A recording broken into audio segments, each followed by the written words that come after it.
Hi, I'm Barry. This is Mega City Gaming, and this is Shadows of Brimstone 3D printed accessories. Ooh, accessories. Right, my friend, he has a 3D printer and he's been playing about with it, and he printed this. You might recognize this. This is a depth tracker. Why is it black and white? Because he ran out of black halfway through and carried on, but it doesn't matter. Right. So obviously it's got, if you can see that, the numbers here, the numbers on the things, it's got the blood splatters and everything like that. I'm gonna have to, the card tokens are a little bit too small to go on here, so I need to get a couple of washers or something. And anyway, not a problem. This is awesome. I'm gonna paint this up. Next up is the token caddy. The token caddy. So, as you know, Shadows of Brimstone has quite a lot of tokens, and some of them you use more than others, and some of them you lose a lot, like wounds and stuff like that, grit wounds and all that. You get your side bag tokens as well, and all that. So this goes on the table. You got your big tokens in the middle, you got your small tokens around the edge, yeah, and then it folds away for storage into a low profile thing, and you can leave the tokens in there unless you're shaking your box about, then they'll fall out, but whatever. Next up is if you have the gunslinger hero, which comes in the Cities of Ancients box, you get a 6-shooter card token. This is 3D printed, yeah, and you get the bullets because he has many different kinds of bullets. Oh, there are many different kinds of bullets, so we've got the bullet tokens go into the 6-shooter, and then when you use it, when you spend it, you take it out, yeah, kind of like side bag tokens. So I'm going to be painting these different colors to represent dead eye shots and all that kind of thing. I am very happy, especially with this. Wow, it's really light as well, very light, not like the resin, which is solid block. This is like inside it's hollow, it's got like a lattice support frame or whatever, but it is really light. Anyway, I'm going to paint this up. Right, here goes. I primed the whole lot using Krylon red oxide ultra flat. This is one of my favourite colours for priming, besides black, of course. Right, I'm going to start with the small stuff. So let's do the gunslinger's barrel, and then we'll do the bullets. I'm guessing the gunslinger takes good care of his gun. It's his livelihood after all. Keeps his gun well oiled and such. So I'm going to go for Runefang steel, mithril silver, whatever you call it. I'm not going to do the insides of the barrels. I'll just do the exterior. I might do the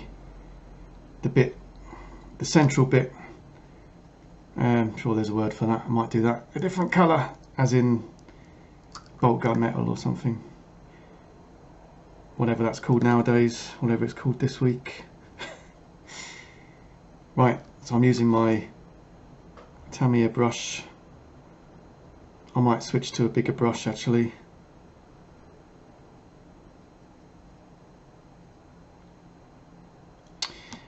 Or not, maybe not. We'll see how this goes. Yeah, so I'm going to doing the edge first. Doing the edge first. Excuse my very casual clothing. It is Betty Swallocks today. It's like 150% humidity. And it's generally quite hot, which I kind of like, but it's not conducive to sitting indoors and painting and playing games and stuff. I made a video this morning I had a spare hour, so I squeezed out a gaming video, and in this heat it was fun because it was a game, of course, always fun, but setting up the terrain and all that nonsense, it's a bit of a chore actually, because I was in a hurry as well, because of the heat, the humidity and the heat, and not having a lot of space as well, and having to make compromises because of space. However, soon I will be getting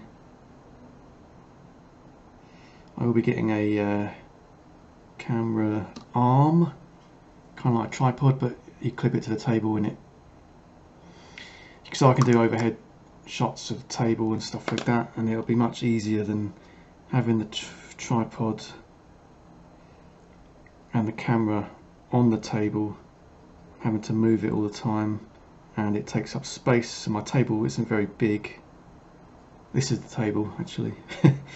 I measured it a few times. I think it's like 3 by 5. No, not 5. 3 by 4 maybe. 3 by 4. It's not, if that. I mean, it's in centimeters as well, so it's not exactly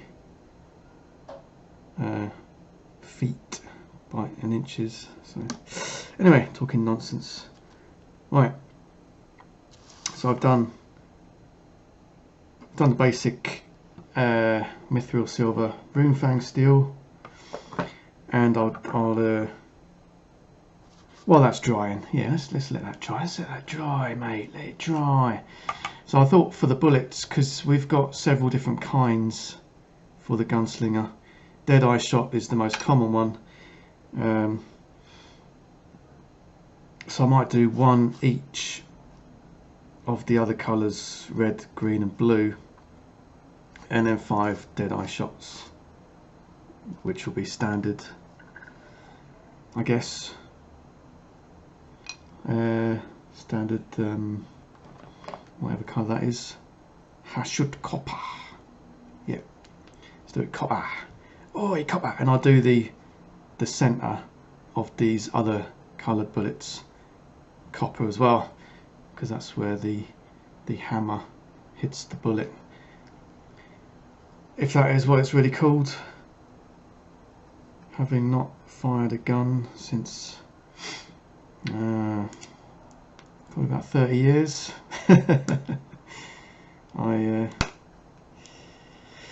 Yeah, I don't know whether that's a good thing or a bad thing. You decide. I have no opinions about such things. However, I do live in Japan, where the only people that have guns are the police and the bad guys. Actually, when was it? The other day? Last week? Policeman got shot. It's happened a few times recently, actually.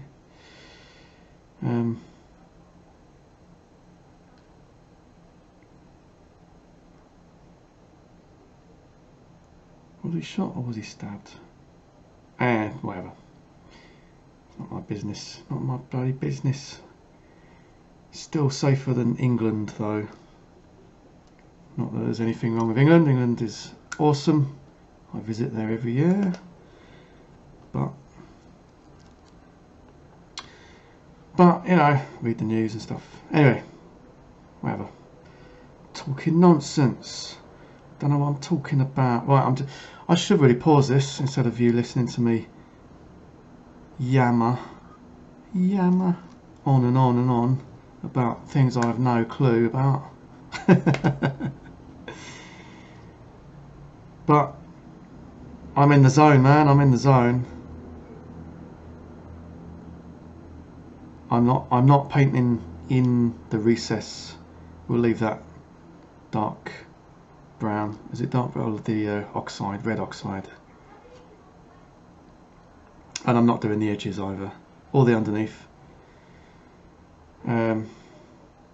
it'll wear off anyway. I mean, if I do the underneath, when it slots into the plastic holder after you've put it in and pulled it out a few times, misses, it will probably wear away. Maybe. I don't even know. I'm new to all this. It's all Greek to me. Making it up as I go along. As always. There we go. Right, I've done 5 of those bullets. Now I'm going to do, they're called rounds by the way, not bullets. Yeah. People in the services get, I wouldn't say irate, but anyway, it's just wrong. Rounds, you say rounds, you don't say bullets. Bullets is for civilians, that's what civilians say. Ones that don't know anything about. That's all. Anyway, I'm just talking nonsense. You don't shut up, he's just going off on one. Right, okay, I guess that's dry now. Yeah, dry to touch anyway. I'm going to do the middle bit. Have I got any of that left? Lead belcher. The last of the lead belcher before it dries out. Quick, before it dries! There's a new GW store, or Warhammer store now, it likes to call itself. In my town, not necessarily in my neighbourhood, but it's about half an hour walk away, which is the nearest I've ever lived to a GW store, even when I was in England. So, oh no, that's not true. I did actually live in Croydon once for a year, and there was a GW store. In them days it was called GW, or Games Workshop, and that was down the road from me. I could literally walk there in 5 minutes. We used to go in there, me and my neighbour. We were like 20 years old. Used to go in there and complain about the prices, shake our heads. But when was that? So I've just painted the middle bit a slightly darker silver for no reason apart from just to mark it out.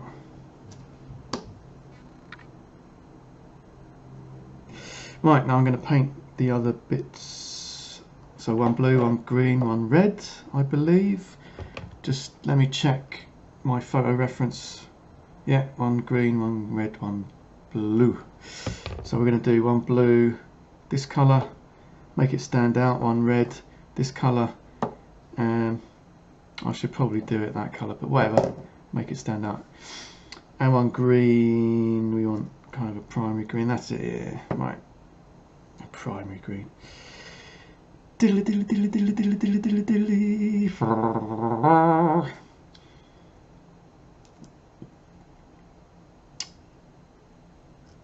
Yeah, it is hot today. I'm going to go out later, but I thought I'd, because my friend gave me this stuff like literally last night. I was most happy. He printed it for himself, and then with his new 3D printer, and then he discovered, or he said anyway, that he's now able to print wood, which obviously sounds like, what, you can't print wood? Yes you can. It's kind of like an MDF, it's plasticized, so it's like wood chips in plastic, and basically he's going to print out wooden stuff for Shadows of Brimstone, so very, very cool. Right, so I just did that one red. I'm going to do next one blue, enchanted blue, Enchanted Blue. Yeah. I haven't been to karaoke in a while. The last few times I tried to go, it was full. There was a 90-minute wait-in. Like I'm going to wait 90 minutes to sing a karaoke. Yeah. So it's kind of different over here. I don't know if you know. Don't know if you know. This is the home of karaoke. Karaoke, and people, instead of doing like in England where you stand up in front of a pub full of people and sing really badly after a few beers, or really well, but certainly badly in my case. It's a much more private thing here, so they have like a building with rooms. It's kind of like hotel rooms, but it's just got a sofa and a table and the karaoke machine, and you rent the room, you and your mates, or just you if you want to practice. I've actually slept in one of those because it was cheaper than staying in a hotel. I lost my key, my door key. Wife was away on business, so couldn't get in my own house. So, and all the hotels were fully booked, weirdly enough, or maybe they just didn't want to let me in. Anyway, so I went to the karaoke and paid for it. It's cheap between like 1 AM and 5 AM or something, so paid up front. Or did I pay up front? I can't remember, probably. And then had a few beers, sang a few songs, had a pizza, crashed out on the sofa, and they came and woke me up at 5 AM. And then, because my wife wasn't coming home till the evening, I proceeded to go to the park and sleep on a bench. Those were the days. Luckily it was summer, so it was Betty Swallocks. It was hot. Right, they're all done. I am now going to let them dry, and then we'll see what happens next. Right, next up we have the token caddy, which comes in two parts. Obviously I'll put it together after I've painted it. So, like I said before, it's was it red oxide primed. Black would work equally as well, but as it's black plastic, it's much easier to see where the primer has taken and where it hasn't. So I didn't bother doing the underneath because you're never going to see it.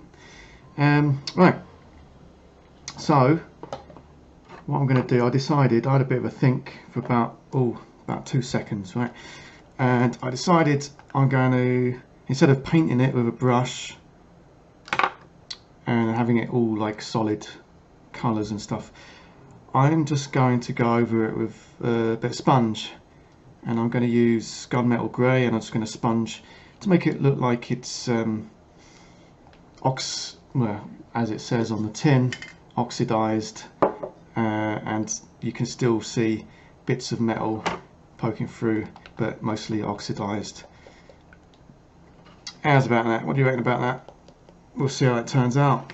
If it turns out not very well, we can just paint over it, can't we? So I'm shaking up my gunmetal grey. I did put an agitator in here, which was, you know, when you get like metal figures and you cut the tabs off the bottom, or you get like gates and stuff like that, you end up with like big bits of pewter, and pewter's quite heavy, and pewter doesn't rust, so that's why I keep all the bits of metal that I cut off miniatures that are any kind of reasonable size, and then whenever I get new paints like this in dropper bottles, I plop one in, take the top off and plop one in, and and it makes it, when you shake it, it makes it more shakeable. Makes it more shakeable. It basically agitates it. It's an agitator, if you didn't know. So I've put a little bit on of this colour onto my palette. I still don't have a wet palette. It's on my list of things to do. I just kind of, I like this thing. It is actually an artist's palette or something. And I've been using it for, well, years, so kind of stuck in my ways. You know, that's like an old pair of shoes. Oh, that looks bloody good. Oh, would you look at that? Oh, I'm liking that. Yeah. Yeah. I'm not going to do the insides of the barrels. I'm just going to do the outsides.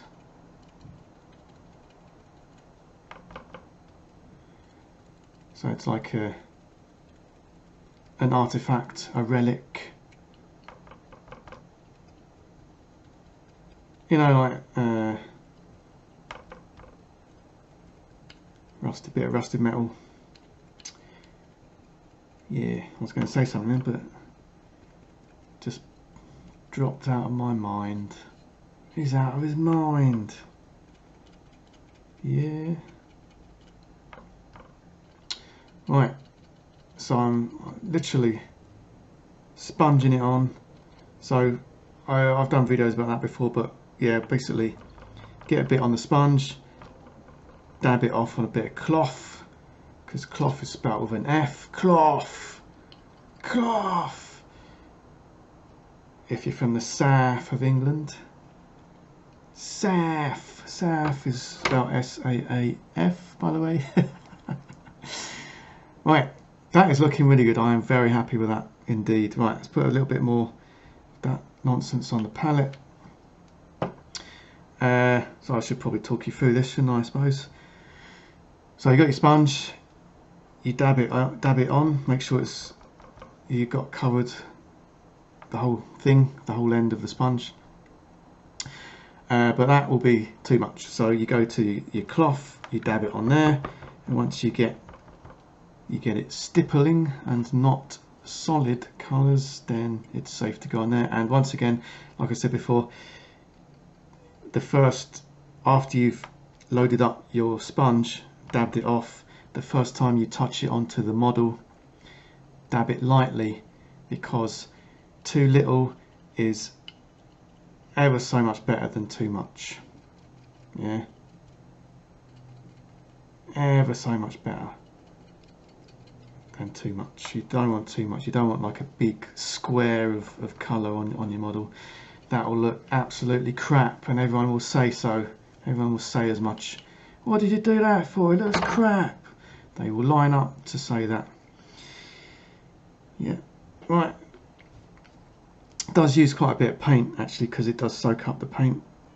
Obviously, because it's a sponge. Yes, what sponges do. But the effect is priceless. Right, I'm just doing the edges. The bottom bits. It's probably got a name, so you can see the detail. It kind of like highlights the detail. It's kind of like dry brushing. You know what I mean? You know what I mean? You know what I mean? God, right. You know, like, because I live. You probably already know I live in Japan, right? So normally when I talk, I tone down the accent quite a lot. I pronounce my T's and and the TH's, I pronounce those properly and all that, so people can understand me, kind of. But when I'm with fellow English speakers, I got a habit of doing the exact opposite, hamming up my accent because I can, you know. Hamming it right up so having more of an extreme accent than I normally do, just because I can, and I'm doing that right now. I'm doing it right now. Talking like an East End gangster. Right, doing the big caddy now. Again, exactly the same. Start with the top. Start with the top. I am going to top coat this with. I use semi-gloss pretty much for everything now, because that's all I can get. And I had a bad experience with Krylon ultra flat top coat. It basically I wouldn't say it ruined a bunch of models, but it frosted them up, so they didn't look as good as they could have. Yeah, so ever since then I've used semi-gloss, and not only that, it's the only one I can get in Yodobashi camera, which is, it's actually an electronics store, but they have a whole floor dedicated to model trains and pervy manga dolls, plastic dolls and all that nonsense. Anatomically incorrect underage plastic dolls. Yeah, you can tell what my opinion of that nonsense is, but anyway, each to their own. Right, I'm just doing the insidey bits. I'm not actually doing the inside, I'm just doing these bits so they show up, kind of like dry brushing, edge highlighting a bit. And as you can imagine, if it was made of metal, the edges, the oxide would rub off and the edges would still be sparkly, metallic, sparkly. Right, so I've done the top, I've done the edges, you see that? Now I'm going to do the frontage, the frontal area, and the edge, the end bits, because they're the bits you'll see. They're the bits you will see. Yeah, and again, because I'm sponging it, it's not going in the recess. It's just doing the extremities, and because it's only doing the extremities, it looks a lot more like metal, like oxidized metal, because the extremities would be touched and handled. Right, so I'm not actually, I should be careful because this is only 3D printed plastic and it might snap if I go at it hammer and tongs, but that looks freaking awesome. Freaking awesome. Right, next up, right, I'm going to wash this standard wash in the old so as you would rinse out a sponge in your bathroom, or you're washing up sponge, you rinse out this sponge, rinse the paint out of this sponge. You don't want to let it dry, because once it's dry you can't use it again. And I like reusing these.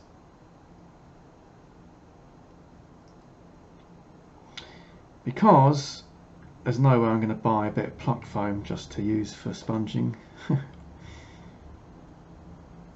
And you never know when you're going to get another bit of foam, because GW don't do foam in their stuff anymore, I think.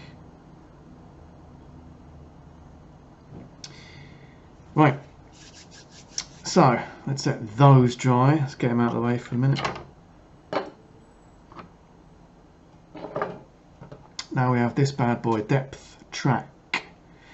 So the official one is kind of metallic. I think it's made of, it's obviously made of resin, but it's basically supposed to be wood, and then it's got like a metallic nameplate on the front kind of thing, and then whatever. So this one, what I'm going to do is I'm going to paint. Let's paint.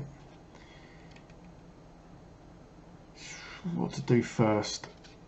Let's do all the edge bits. Let's do the outside. So I'm going to do this bit and this bit and this bit, the edge bits. Then I'm going to do this bit in the middle, and then I'll do the details. Maybe. So I'm trying to decide. I'm going to make this kind of like a wood colour. So I'm going to use British Tank Crew by Vallejo. Or no, English Uniform, that's it. I'm going to use English Uniform. This one, it's kind of khaki brown colour. If I get actual khaki, if I can find it.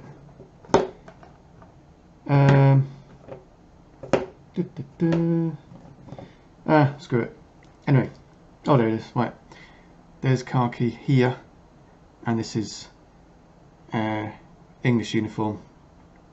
It's more brown. I'm going to go for that colour, and then I'll probably highlight with khaki or something like that, because you know everyone paints wood kind of brown colour, but actually wood can be all kinds of different colours. Not necessarily bright green, obviously, but khaki and yeah. Actually, I've had quite nice results using this colour on wood. And anyway, whatever. So shaky, shaky, shake, shake. Squeeze a bit out. Going to use my big brush, which is actually technically a dry brush. It's a GW small flat dry brush. Don't know if they do these anymore, but if I screw this brush up, I can just go and get another one at GW, because they open the shop down the road, which is awesome. There you go. There you go. There you go.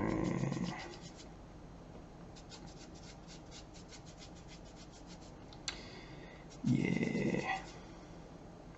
Get in there. Yeah. So because it's 3D printed, you can still see the striations, the stripes anyway, where it's because I think it wasn't printed at such a high resolution, or whatever the 3D printing equivalent of that is, because the higher res you do, the more plastic it uses. But not only that, it takes a lot longer apparently, but it's more than good enough for me. I'm very happy with this. This is freaking awesome. Fucking awesome. Right, that's the back side. Ooh, misses. Let's do the edgy bits. Oh, edgy. Ooh, edgy. The edgy bits. Don't have to get in all the cracks. Ooh, misses, because it's already painted brown anyway, so as in primed oxide, red oxide, that's it, not brown, but it's near enough brown. Bran! Which reminds me of a friend of mine just round the corner, runs a cafe, and they obviously coffee and cakes and stuff like that. And on the sign, I went there Friday, I think. Anyway, on the sign, because usually the cakes, you know, it gets different cakes in all the time and stuff. Usually it says like, oh, strawberry cheesecake or whatever, muffins, or And I went there on Friday, and on the sign it said brown cake. And anyone who's seen Harry Enfield, Wayne and Waynetta Slob, will remember that episode where she adopted Wayne and Waynetta Slob adopted a baby. And anyway, she had some brown cake, which is obviously chocolate cake, but she called it brown. You like brown cake? Anyway, that just really reminded me of that, and it was funny. But the reason he wrote brown cake on the thing, because it was supposed to be chocolate brownies, and so he was trying to write brownies, and then he ran out of space, so it's like brown cake. So anyway, good times. So I think I'm quite happy with that colour so far. Just going to go. I should really pause the video. You probably had enough of my banter. He's just talking. He just won't shut up. He just won't shut up.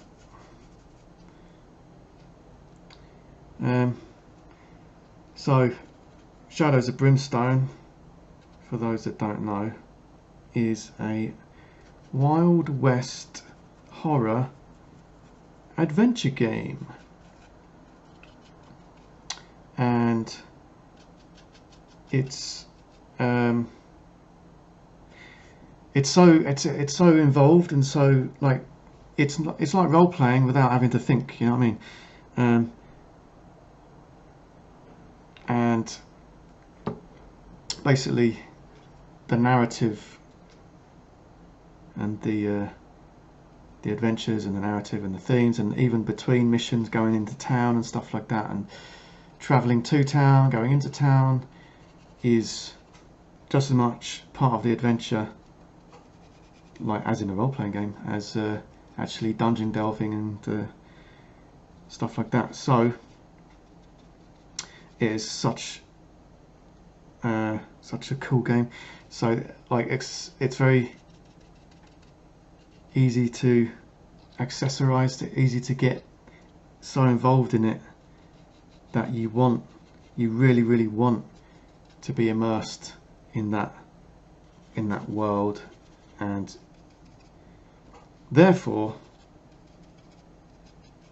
either buying, making, or 3D printing accessories for the game is super popular. So I made a couple of things for it. Printed out some money, like with Cthulhu theme on it, like old US dollars, from 1850, and then someone much more talented than I, photoshopped some Cthulhu tentacles on the faces of these people who are probably important figures in American history. So I was a little bit wary about taking those cards onto the army base, but I was reassured that it was perfectly fine and not actually treason. So I had to check, but they are freaking awesome. And also I got some poker chips for measuring XP, which really speeds up the game, because you're constantly getting XP for this, XP for that, and you're writing it down, and adding it up can be a bit of a chore. And also because you level up instantaneously once you reach like 500 XP experience points, you level up immediately and all your stats go up. So it's important to know exactly how much XP you got, which can be a bit difficult when you got like a scrap of paper and about 800 numbers written all over it. So poker chips really are very, very cool for that game. I'm just pulling off a strand of plastic which I didn't notice. a little bit of plastic I didn't notice until just now. Let's get the cutter knife. Get the old cutter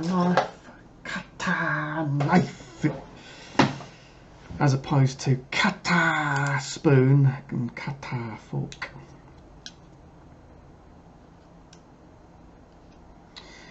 Mind boggles how these words are invented. Why not just call it a bokusu kata? I have no idea. Anyway, it's not my job to reason why the Japanese language is the way it is. I just have to accept it.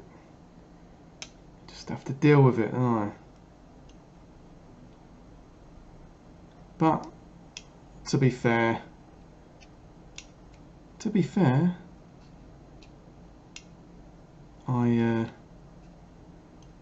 when words like kata, knife are are used instead of 100% Japanese word, it's so much easier to remember, because especially like me, when you say it in a silly accent, then it's easy to remember. Anyway,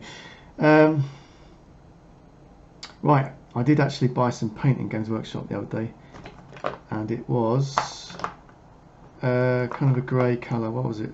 Where was it?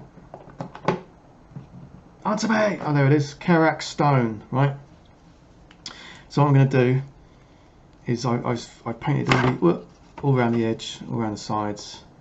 Painted it like a English uniform, yeah. And I put, like I said in a previous video, what you should do if you're using loads of different colours, and especially if you're painting something big like that, keep the paint to one side. Don't put it back in with the other paints, because I've got so many colours that are similar to that. If I, you know, and then I see, oh, I missed a bit. Right, which colour was it? Oh, I can't remember. So put all the paints you use to the side, and then if you do miss a bit, you do have to do some fix-up work or whatever. You don't have to remember what colours you used. Another thing I have done in the past, when I've been painting other people's stuff for commission, I did do a few commissions for John, my friend John, and a few for Alex as well, and a few other people. Anyway, I did some commission work. What I tended to do was keep a note of all the paints I used and what I did, and I still got all, so keep a note of all the paints I used, and like, for example, flesh was that colour, and like the boots were that colour, and the webbing was that colour, and the camouflage was this, that and the other colour, and also write them down in the order that I painted them in. And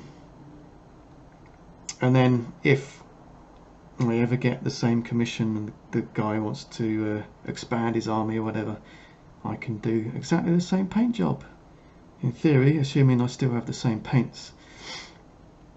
Anyway, so this is a brand new GW paint. I said I wasn't going to get any more of these puppies, but I went there the other day, and you know, you have to buy something, don't you? You have to buy something, and I'm just glad it's there. I'm just glad it's there. So what I'm going to do is do Karak stone. It's a much lighter colour. And Karak stone the front panel, and I'm using my new paint. I'm going to use my very worn out Tamiya brush, because if I use the big brush I might get some on the edges where I've just painted, so I probably should have painted the middle bit first. Yeah, well, that's, yeah, I might. Shall I use the big brush? No. Just use lots of paint, that's all. Yeah. So if you do get some on the edge, it's not a big deal because we're going to dry brush it anyway with a lighter colour, so not a big deal.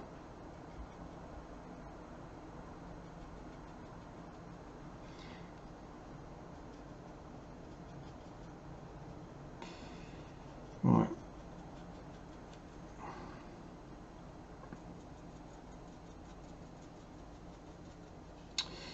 Yeah, I might. Shall I use my big brush? I don't know, man. Probably should. Otherwise it's going to take bleeding ages. Have you got time? You're not busy, are you? Are you busy? Are you busy? Right, luckily, the person who designed this put a recess around the edge, or at least around the top bit of this panel, so I'm not getting any paint on the top bit, the top edge where the bit I just painted.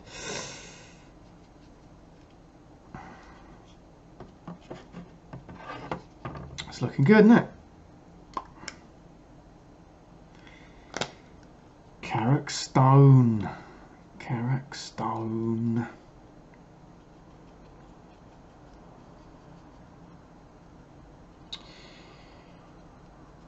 Yeah.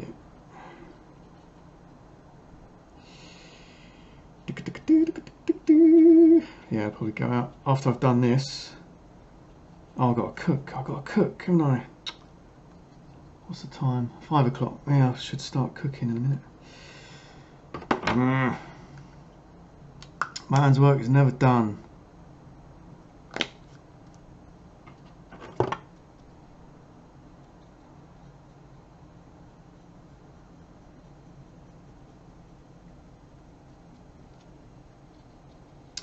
Right, we are gonna weather this up. We are gonna use a wash on this as well, so we don't have to get it solid all the way in, all the cracks and all that. You don't have to do that.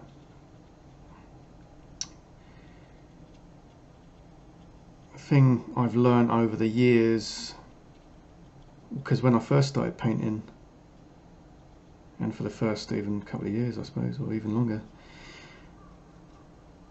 I would want to paint every square millimetre of a model, terrain and stuff like that.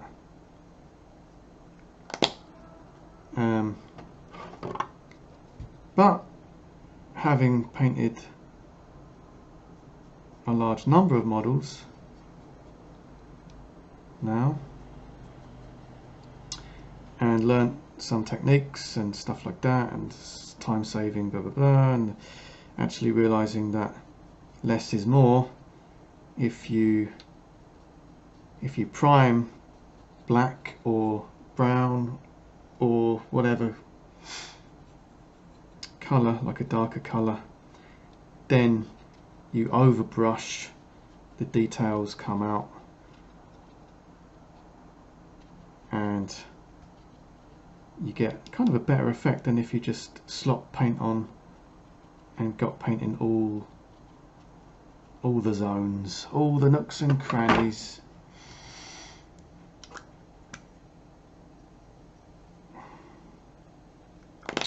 Yeah.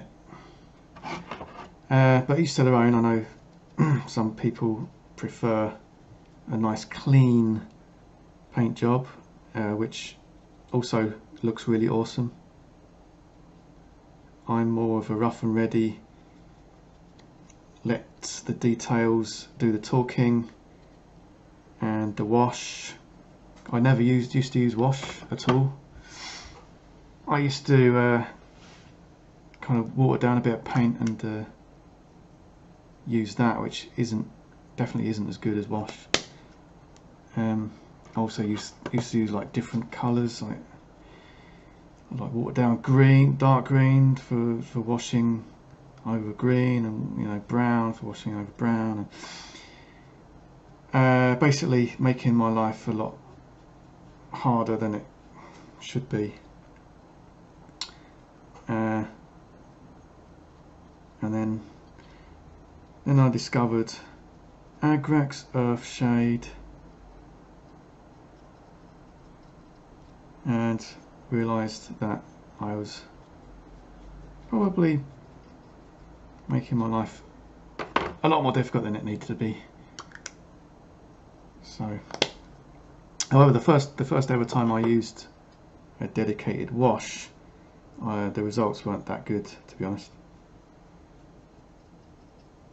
because I wasn't using it right. So what I did is, because at that time I was painting some British paratroopers for bolt action. Still my army of choice for bolt action. But anyway, I was painting them, and I thought, well, I'm going to use this wash over them. So if I paint the flesh light, very light colour, then go over it with the wash, it will darken it down. Because I didn't really know what a wash could do, should do, how to use it or anything like that.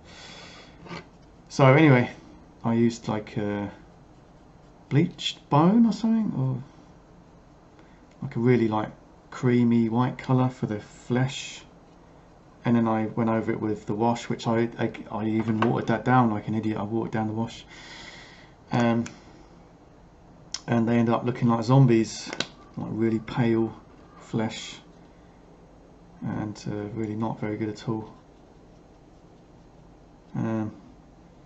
But that's too bad. And subsequently Warlord brought out the plastic paratroopers, which are much better than the ones I've got. So it's always the way, isn't it? I thought they were going to do that when I bought them. I thought, well, if I buy these metal ones, they're bound to bring out the plastic ones.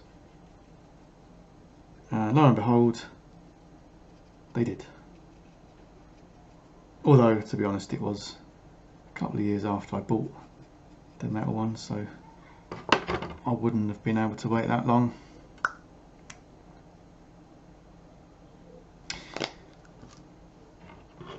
Yeah.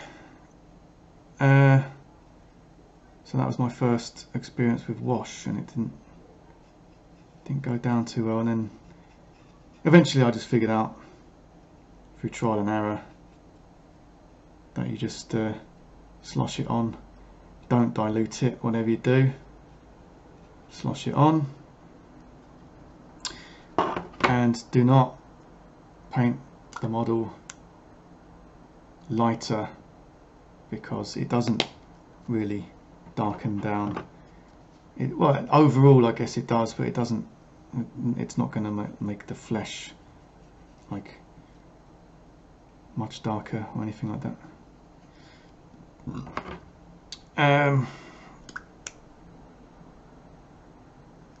Yeah, and then subsequently I've learned to optimize. Subsequently, I learned to optimize how to use that. For example, if I do, for example, I painted up my friend's Gurkha regiment for bolt action, and Gurkhas have a slightly different skin colour to the ones I painted before, which were the paratroopers. Obviously I painted them wrong anyway, and the Germans. So they're obviously different, a bit darker skin and stuff like that, and I never painted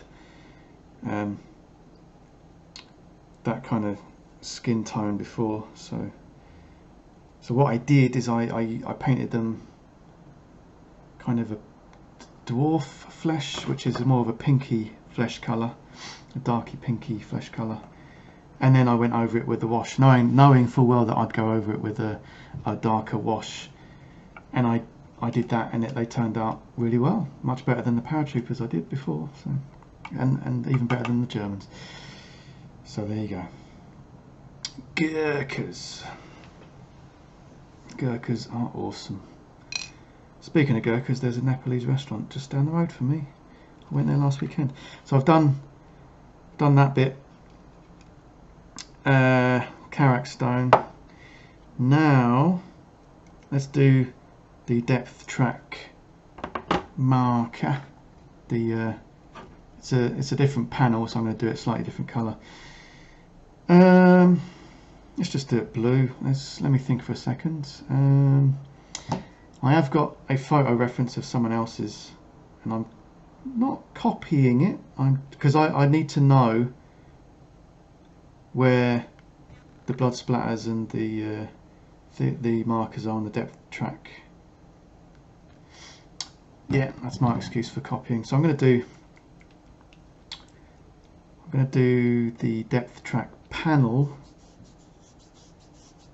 Let's do it blue. This is Thunderhawk blue. It's kind of like a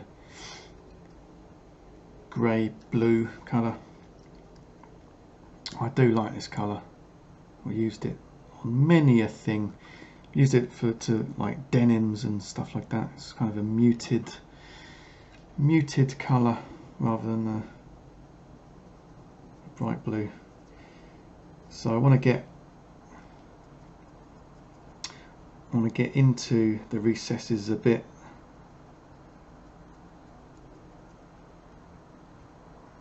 The recesses of the written words a bit.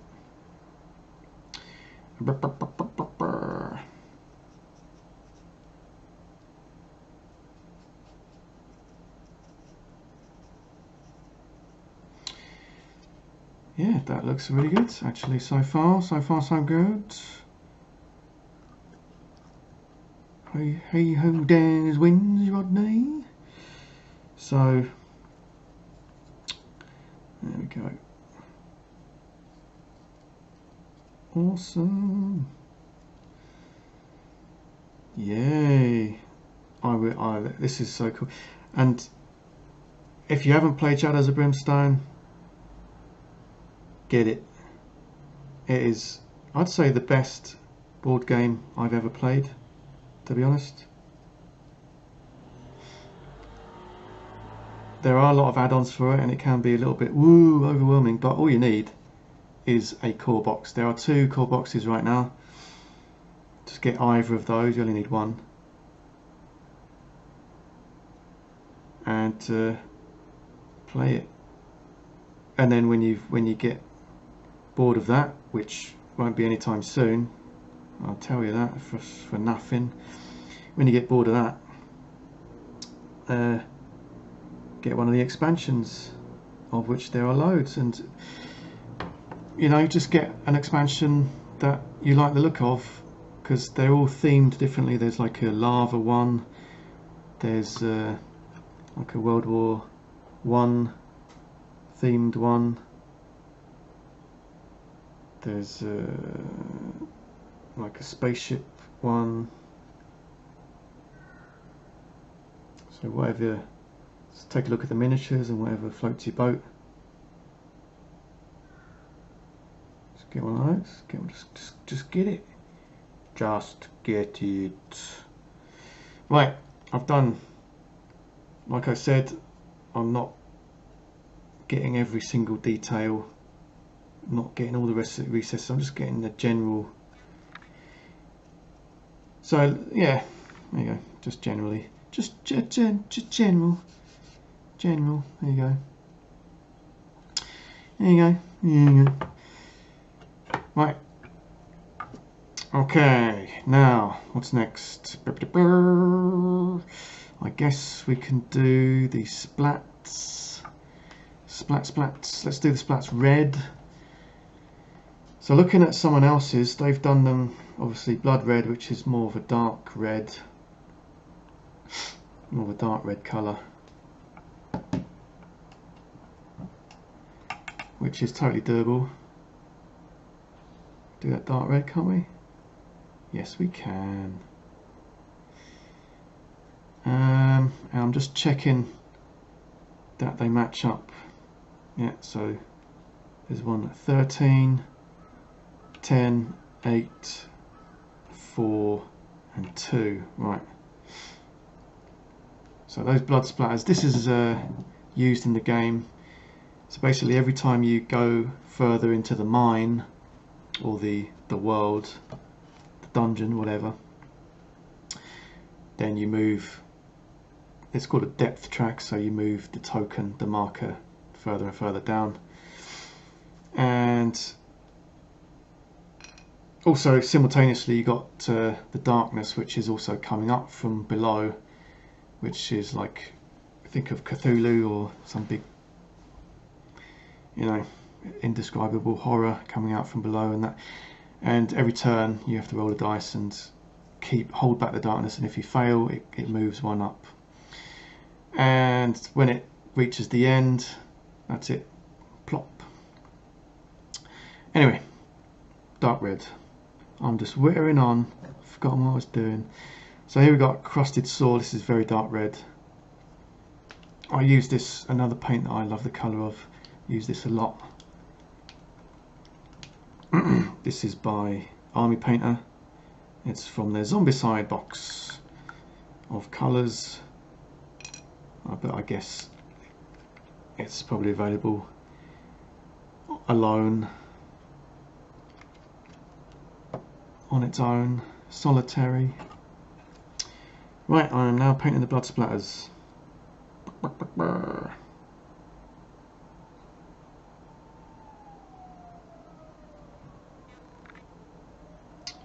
Yeah. So because it's 3D, the blood splatters have edges. But I'm only painting the top surface of the blood splatter. I'm not painting the edges.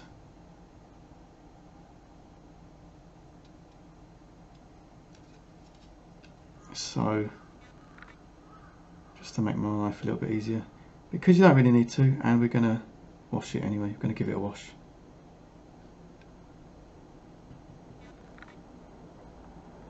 Right, and if you do get a little bit of paint, which I have, onto the back panel to Mrs.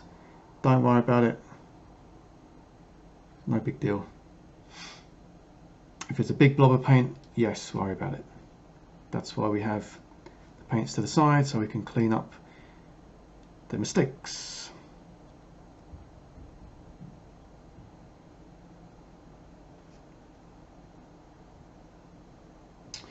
Yeah, so these blood splatters, when the darkness reaches one of these blood splatters, I think it's an event or something happens. Draw a card, and it can be, usually a bad thing happens.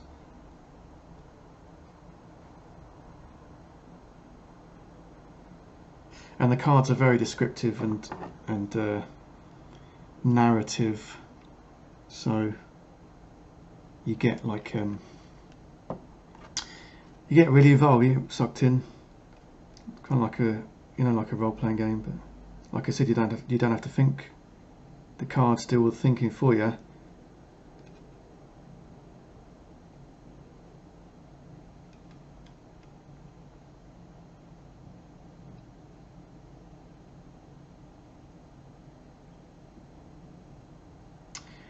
Right, that's 2 done. Let's do the next one.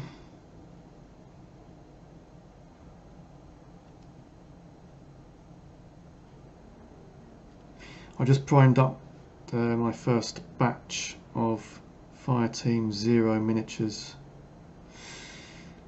Looking forward to getting that on the table. It's such a good game. Not quite as good as this, but it's a different kind of game.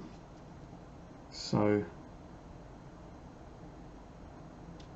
and that is a World War II horror board game. Again, it's kind of Cthulhu-esque. Howard Phillips Lovecraft. So that means basically unspeakable horrors, mutated undead zombies, yeah, all kinds of weird stuff. But that's, yeah, it's Fire Team Zero. So yeah, I'm looking forward to. So right now I've just primed up the heroes, because I always start with the heroes first. It's just a habit of mine. And I also primed up a whole bunch of spidery type things, and I was quite surprised, pleasantly surprised, that I didn't have to scrape off any mold lines on pretty much any of the models. They're kind of like a soft plastic anyway, but pre-assembled, all one piece for your board gamers. Right, yeah, I should really start pausing the video. This is probably going to take a long time, but he who dares wins, Rodney. He who dares wins. So I've done the blood splatters. Next.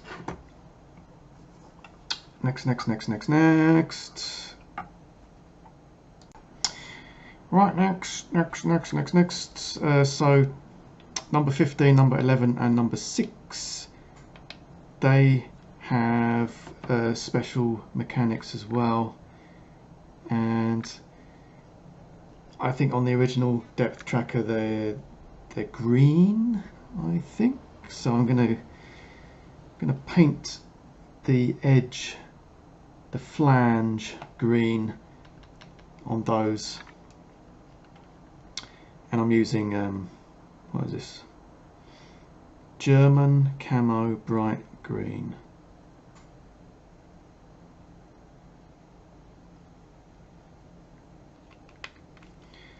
Because my GW Bright Green dried out. So 15. So I'm just doing the flange basically.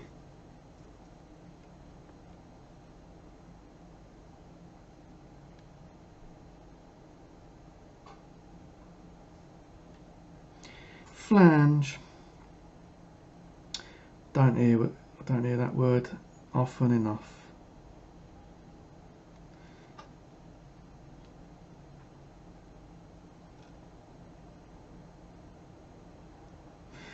Right, 15. Is it 11? Is it 11? 15, 11 and 6. 15, 11 and 6.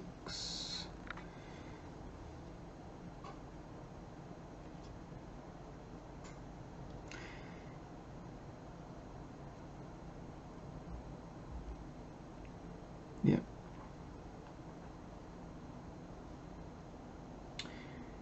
Oh yes, looking good. 15, 11 and 6. Right, that's 11. Next one is number 6.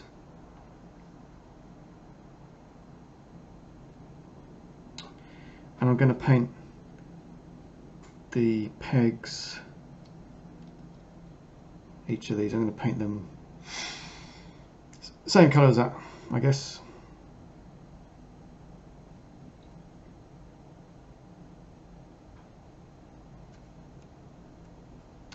Don't want to make it look too busy. So using the same colour would probably be a good idea.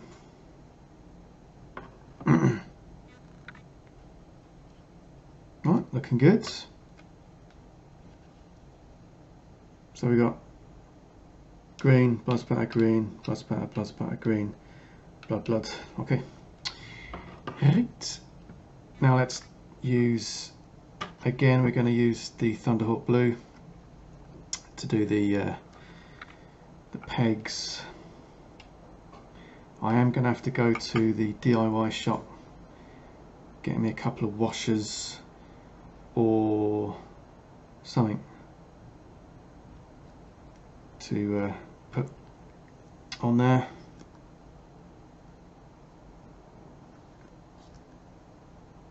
Or just widen the hole in the cardboard ones. Right, I'm painting the pegs now. I am literally painting the pegs.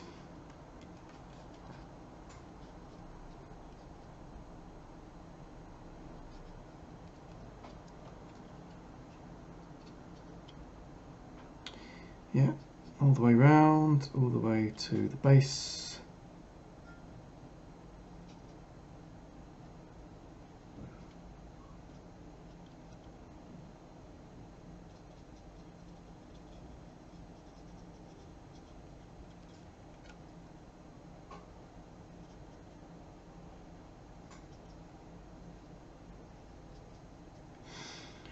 All the way round. Right, I am going to pause it while I do all the others, because you're going to die of boredom. It'll be my fault. Just finish this one. The lighting is not so good in here, so right, I'm going to do all the others. So I finished doing the numbers, the pegs, basically Thunderhawk blue. Now I'm going to, yeah, what am I going to do? I'm going to do these separators and these numbers.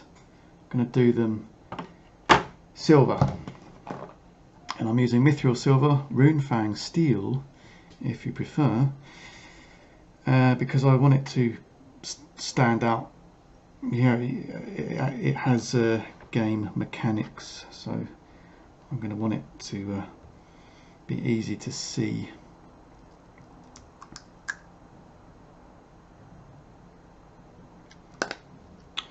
Right, and I'm using the brush I've used for pretty much everything. And I'm just going to overbrush.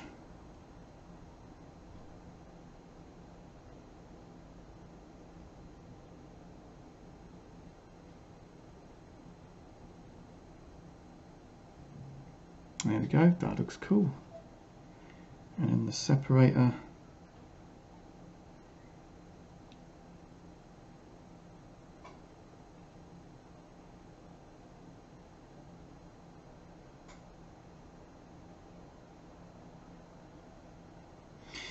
Separator sticks out quite a lot, so I'm going to do the edges of that one.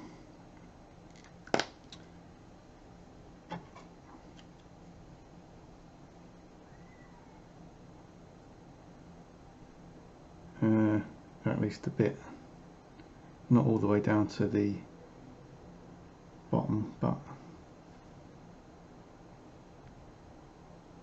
makes it stand out a bit more if I do the edges.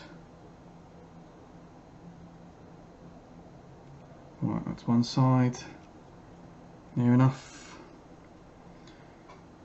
Let's do the other side, and the light is not good, so I'm leaning over, which you shouldn't do. I do have an LED lamp,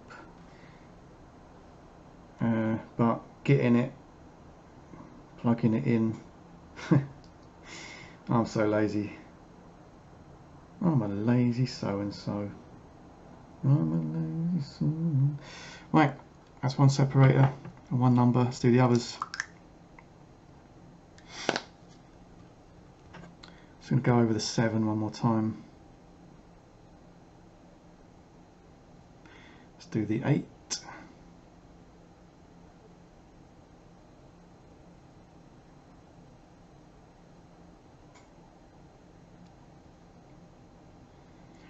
Do the separator.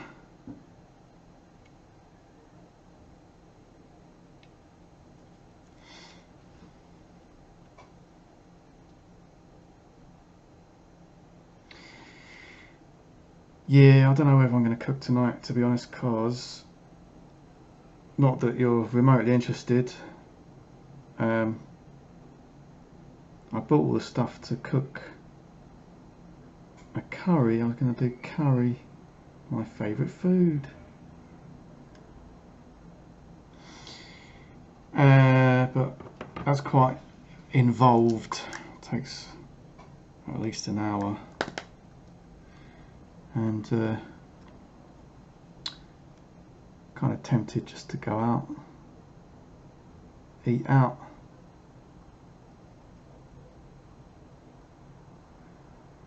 It is still the weekend, it's Sunday night, Sunday evening. Yeah, shall I eat out? So eating out options around here, there's quite a lot actually. I mean, I could walk to Chinatown, eat Chinese food.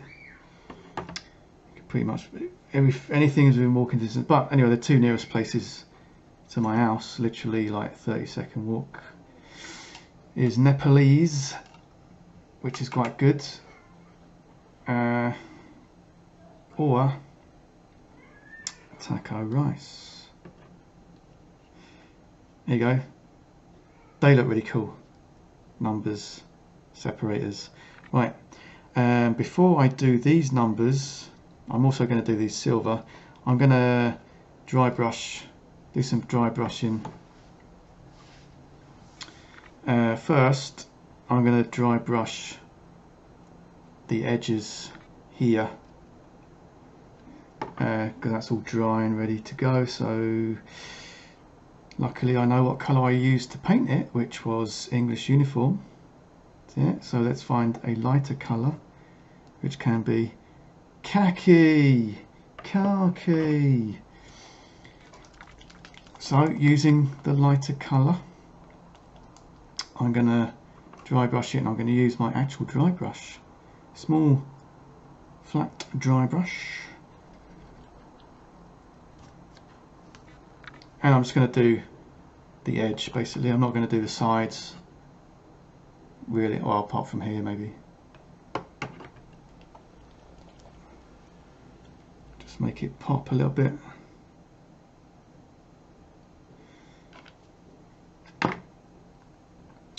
Right.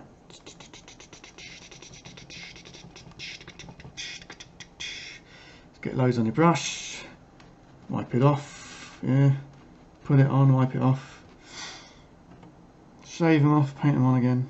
Like eyebrows. Whoa, look at that. Yes.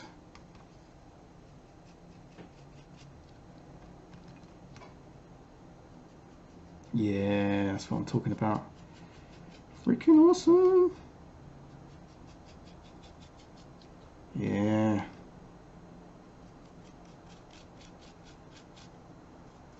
I do like this dry brush. I do hope they still make these, because I might have to get a new one soon. I've been using this for about 8 years now, and it's starting to splay quite a lot. Not that that really matters for dry brushing. So what I could do is get a new one and then use this one for painting, just for painting large surfaces, and get the new dry brush for just dry brushing. But you know, getting new brushes is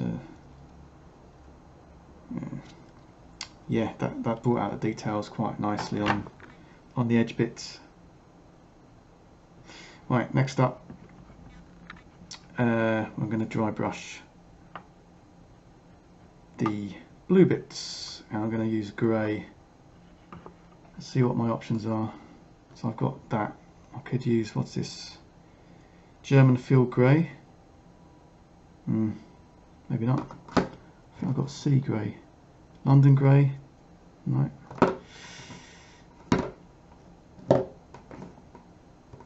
Medium sea grey. Yeah, medium sea grey, Vallejo. That's a light grey, kind of light-ish grey. So you see my paint collection is that I'm putting to the side is growing, but that's good. Not only does it mean we're nearing the end, it also means I know what colours I've used. Right, don't do this at home. I'm going to dry my dry brush on my t-shirt. Yeah, don't do that at home. You will normally have like a kitchen roll or a tissue or something, but I forgot and I can't be bothered to get one, which is just 1 meter in that direction, but whatever. Right, I'm going to yeah, just get a bit of this on the palette. Shake it up, shake, shake, shake, shake, shake, shake, shake it up, shake, shake, shake, shake, shake, shake, and so on. Right, get a bit of that on the palette.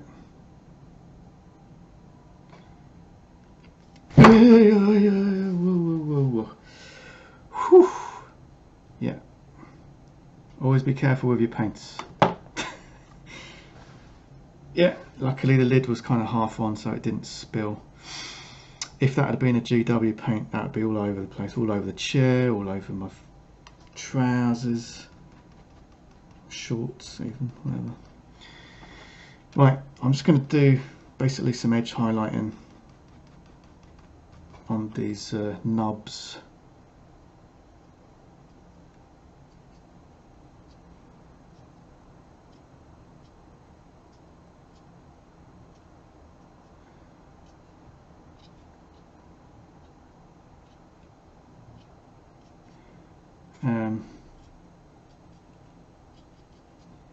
Make them look a little bit worn.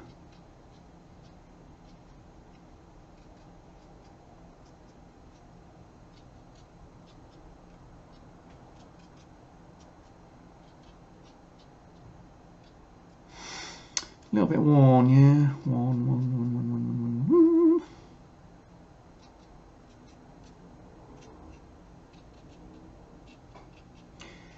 This is freaking awesome. I am going to do some actual plays of this game. I mean, we play it pretty much every weekend at the club, but I don't think my friends want to be videoed, plus the lighting is bad, plus technically I'm not allowed to make videos or take photos or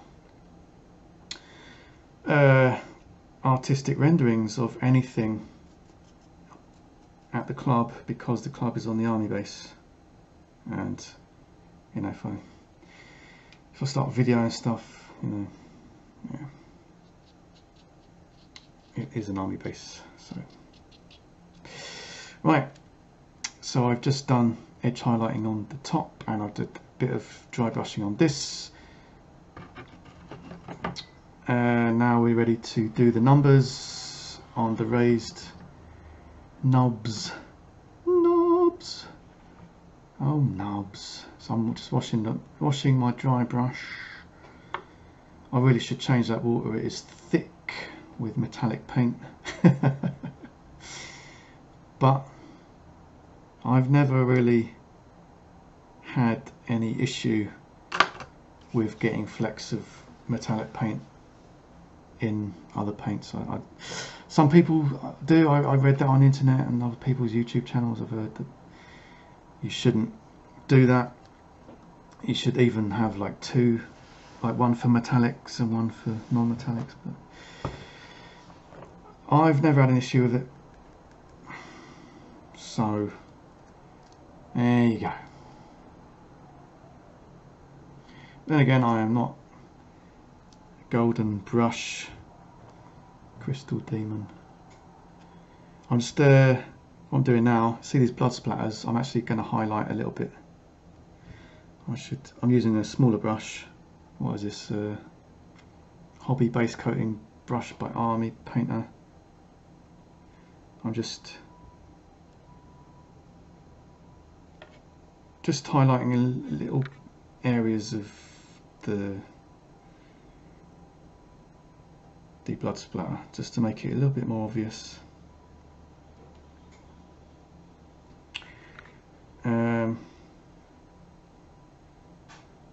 Basically, if you imagine if it was really congealed liquid,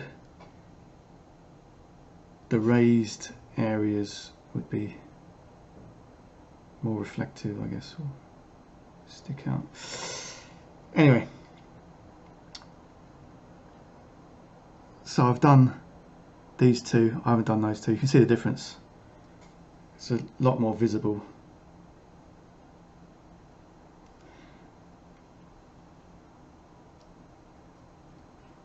So if you imagine it is a liquid, it's not a flat panel, it's curved, and the raised parts of the curvature would catch the light more than the recesses. So basically I'm just doing that kind of thing in a very amateur, haphazard, makeshift way. Dilapidated, makeshift way.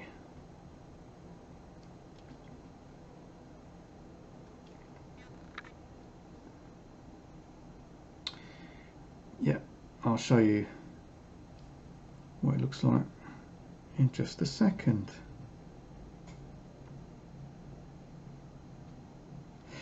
There you go.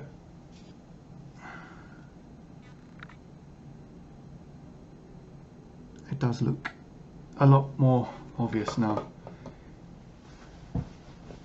Right, so that's the red. I'm getting paranoid now. Right, and I'm very clumsy today, I don't know what's wrong with me. Right, now I'm going to do the numbers and the depth track lettering, and again I'm going to do those silver, except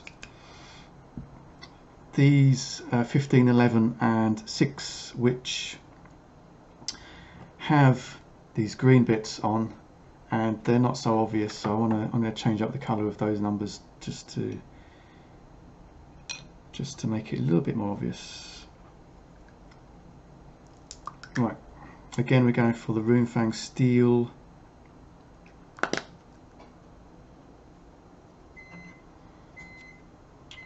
Yeah, perfect timing. That is my bread maker telling me my bread is ready, and it's going to keep doing that until such times as I turn it off. So I am going to have to stand up and sort that out. Just a second, I'm going to use this paint up first.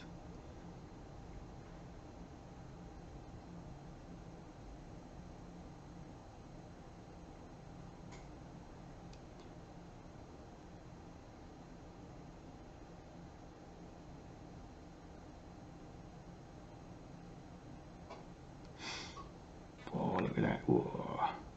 Right, and while I do that, I'm going to finish these and pause the video.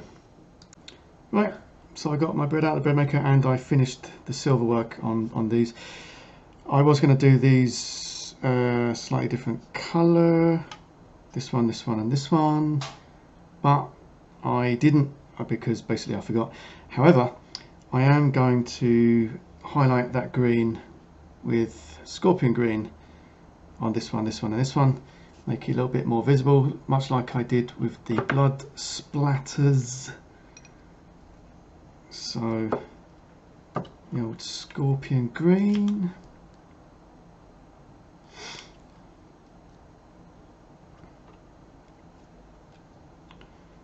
old scorpion green.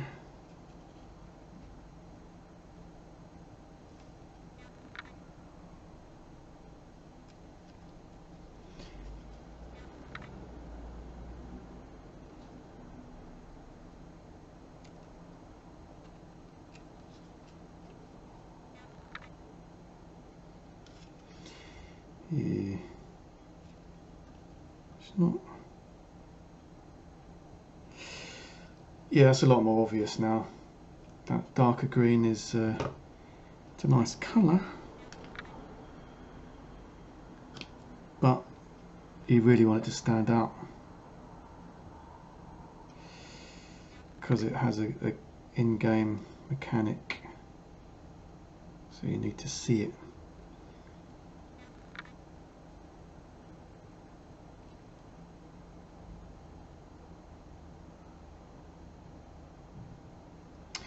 Growing Darkness, that's the one.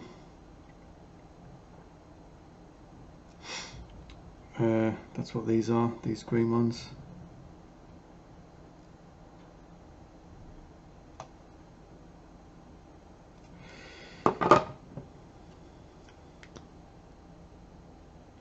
Oh, Growing Darkness. So we played last night, actually, yesterday afternoon, and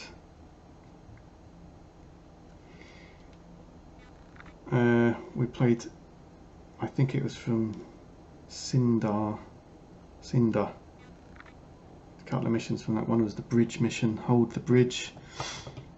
Oh, one was from Cinder, hold the bridge, which we failed, but we got a lot of XP for that and leveled up.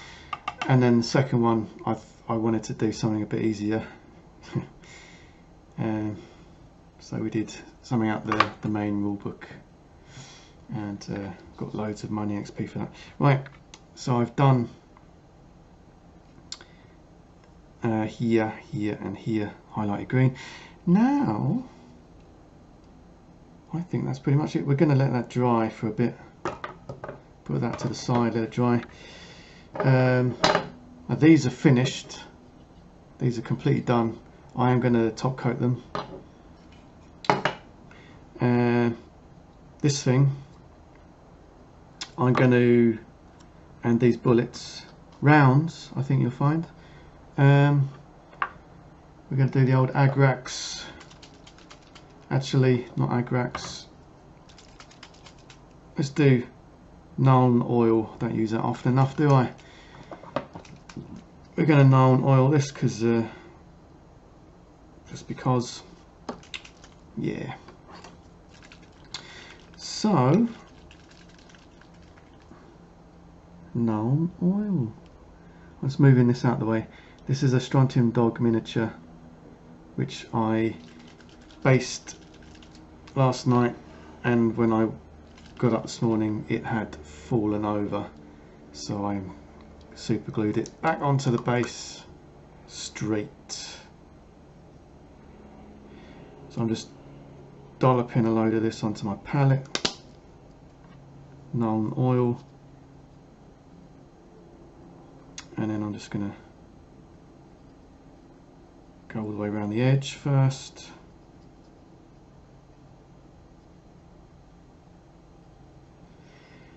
All the way around the edge. Cool. And then on the top, go around the outside first.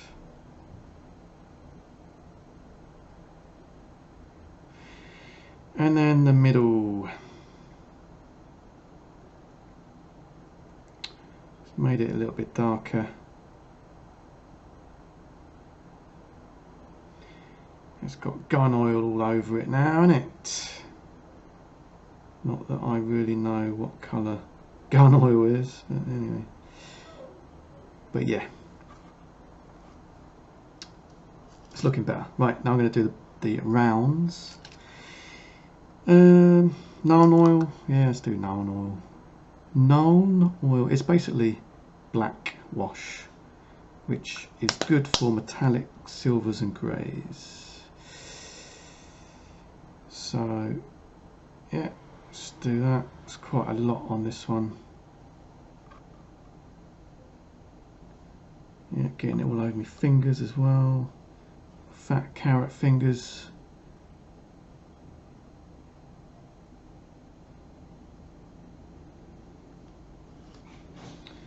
There you go. It looks a bit more natural and a bit less cartoony.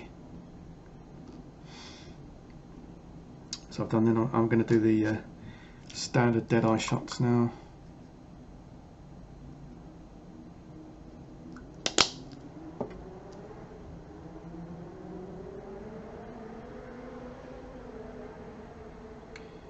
Yeah.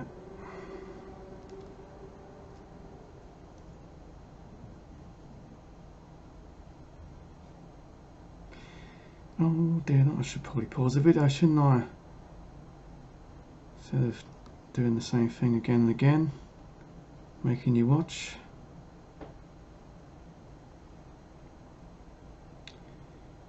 How repetitive.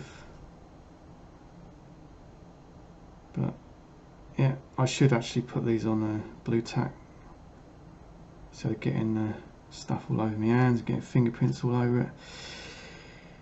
But there you go, I'm making it up as I go along. Right, I've done these Muppets. Right, that's Nuln Oil right there. Now, Agrax Earthshade, and this. I'm going to use the big brush for that. See, my fingers all dirty.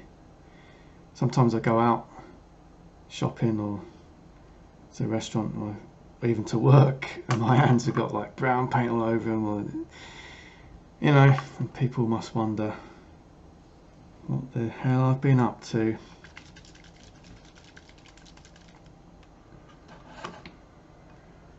Right, I should really clean my palette as well, but meh. Right, blob a load onto the palette, and we're going to start. We're just going to do the back first. That's why we're using a big brush, because it's a big thing. Right, so I've done the back. Let's do the sides.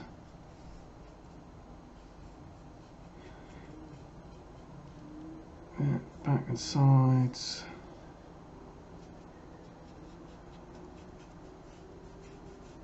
Right. If there's any puddling, you want to get rid of that.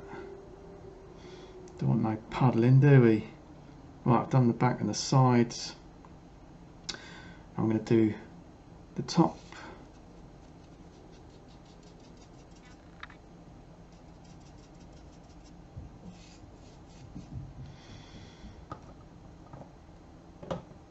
Get some more.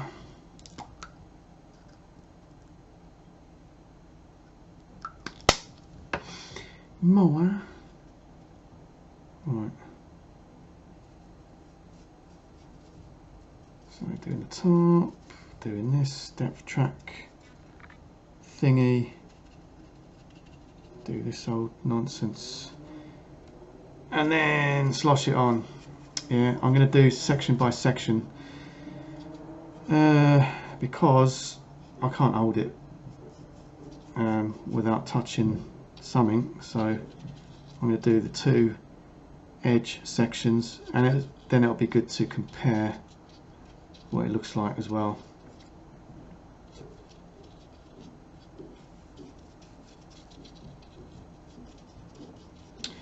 Make sure we don't miss any bits. Right, doesn't look that much different, but it does look awesome.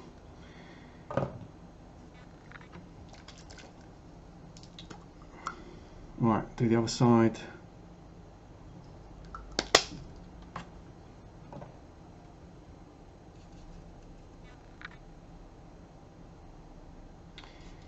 other side.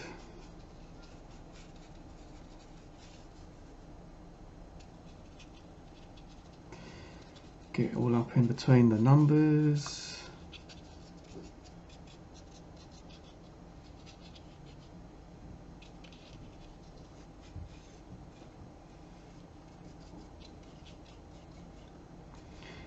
Yeah.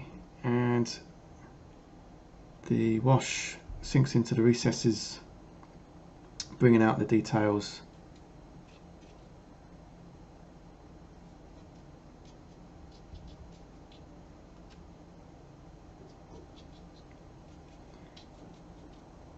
And also at the same time darkening up the model so it doesn't look like it's been painted. Right, so that one's been done, that one's been done. I haven't done the middle yet. Looks cool. Right, now I have to let that dry, and because it's a wash, it's very liquidy, it's going to take a while. So what I'm going to do is I'm going to pause the video, I'm going to clean up my palette and change my water and stuff like that. And here is the token caddy. Look at that. Whoa, I can shake it about. Shake, shake, shake. That is amazing. We got the big tokens in the middle, and then we got the side bag tokens all on the edge. Wow, so much easier, and it saves so much space, and it looks cool. Look at that. Freaking amazing. Wow. Right, what else we got? So we got this is dry now. So we got the bullet tokens going there, or rounds. And then say we got like whatever these are called, these special bullets. There you go. And when I use one, just pop it out. Bang. Awesome.